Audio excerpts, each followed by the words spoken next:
Israel की खुफिया agency Mossad से जुड़े एक्स अकाउंट ने दावा किया है कि ईरानी नेता खमेनेई को ड्रग्स की लत है। उनका आधा दिन नींद और आधा दिन ड्रग्स में गुजरता है। मगर जिस अकाउंट से ये पोस्ट की गई, उस अकाउंट की आधिकारिक पुष्टि किए बिना भारत के बड़े बड़े चैनलों ने इस खबर को चलाया। अब भारत में ईरानी एजेंसी ने इस खबर का खंडन करते हुए एक प्रेस स्टेटमेंट दिया है, जिसमें यह बताया गया है कि भारतीय मीडिया को नकली और मनगढ़ंत समाचारों का प्रचार करके जनता के विश्वास और उसकी पेशेवर विश्वसनीयता को समझौता नहीं करना चाहिए। हाल ही के दिनों में यह देखा गया है कि कुछ प्रसिद्ध मीडिया सहित कुछ भारतीय समाचार आउटलेट्स ने ईरान और उनके महान नेतृत्व का अनादर करते हुए आधारहीन रिपोर्ट प्रकाशित की है। इस तरह की गैर जिम्मेदाराना रिपोर्ट केवल जनता के विश्वास को कमजोर नहीं करती, बल्कि इन मीडिया संस्थानों के उन दर्शकों के बीच पेशेवर प्रतिष्ठा को भी गंभीर रूप से नुकसान पहुंचाती है।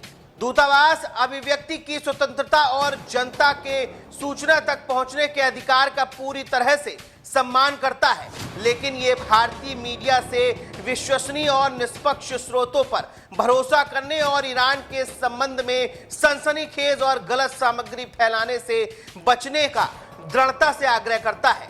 दूतावास ये भी याद कराता है कि इस्लामिक क्रांति के सर्वोच्च नेता ईरानी सशस्त्र बलों के कमांडर इन चीफ के रूप में ईरान के खिलाफ जायोनी शासन द्वारा छेड़े गए 12 दिवसीय युद्ध के दौरान सैन्य अभियानों का सफलतापूर्वक मार्गदर्शन करते थे, जिसमें इस्लामिक गणराज्य ईरान आत्मरक्षा के निर्णायक कार्य द्वारा जायोनी शासन को भारी हार दिलाने में सक्षम था।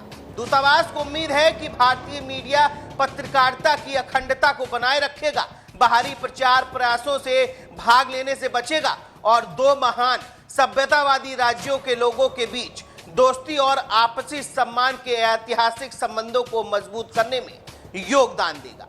अब इस पूरे मामले के बाद इस खबर पर भारतीय नागरिकों की भी प्रतिक्रियाएं सामने आ रही हैं। चूंकि ईरान के भारत से संबंध काफी पुराने और मजबूत हैं, भारतीय नागरिक ईरानी एम्बेसी के ट्वीट पर कमेंट कर लिख रहे हैं।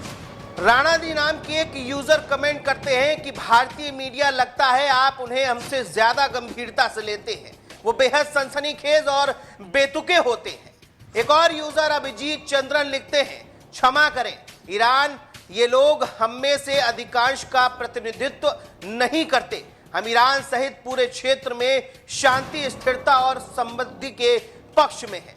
फिलहाल भारतीय मीडिया ने जिस तरह से बिना सोचे समझे और बिना खबर की पुष्टि किए ईरान के सुप्रीम लीडर पर अजीबोगरीब खुलासे कर दिए। अब इस पूरी खबर पर आप क्या कुछ सोचते हैं, हमें कमेंट बॉक्स में कमेंट करके जरूर बताएं।